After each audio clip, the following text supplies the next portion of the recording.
हे बघा, हे वाटण आपण आता बारीक करून घेतलेलं आहे. ह्याच्यात कोथिंबीर पण बारीक करून घेतली. तेल घातलेले आहे फोडणीसाठी. जास्त तेलाचा वापर नाही करायचा आहे. पण टाकते. वाटण खूप छान तेल सुटेपर्यंत परतून घ्यायचे, म्हणजे त्याला कलर खूप छान येतो. आणि हा आपला घरचा काळा मसाला घरी केलेला. बघा ह्याने आता कलर किती छान येतोय भाजीला.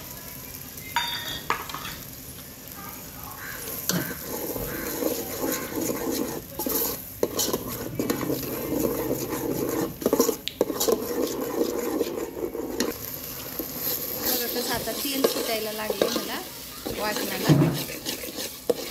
ह्याच्यात आहे ना, आपण जे मटण शिजवलेलं आहे ना, त्याचं जे आळणी पाणी आहे ना, ते टाकायचं.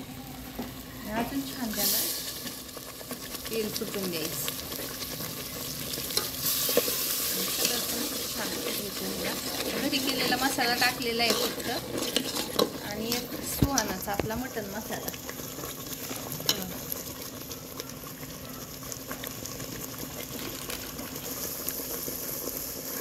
मटण मसाला टाकलेला आहे.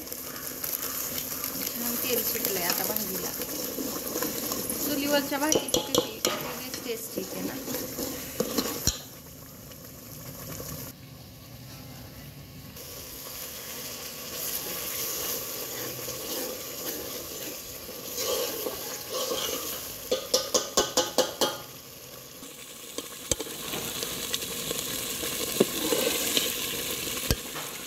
शिजून घेतलेलं आहे ना, ते आता ओतूया.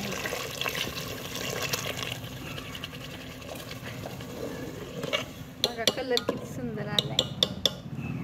खूप छान तरी येते त्या मसाल्याने.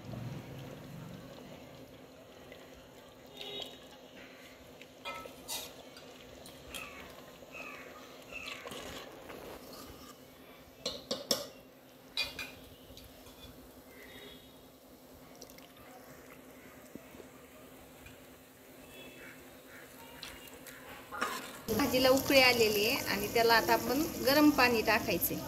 गार पाणी कधीच मटणाच्या भाजीला टाकायचं नाही, पूर्ण चव जाते. बघा कशी तरी यायला लागली.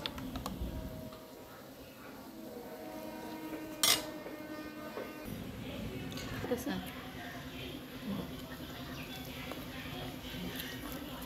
आधी भाजी टेस्ट करून घ्यायची आणि त्याच्यानुसार मीठ घालायचे, कारण की आळणीत पण मीठ आहे. परत खारट व्हायला नको. बघा तरी यायला लागले. तुम्हाला जसं पाहिजे तसं तुम्ही मीठ घालू शकताय.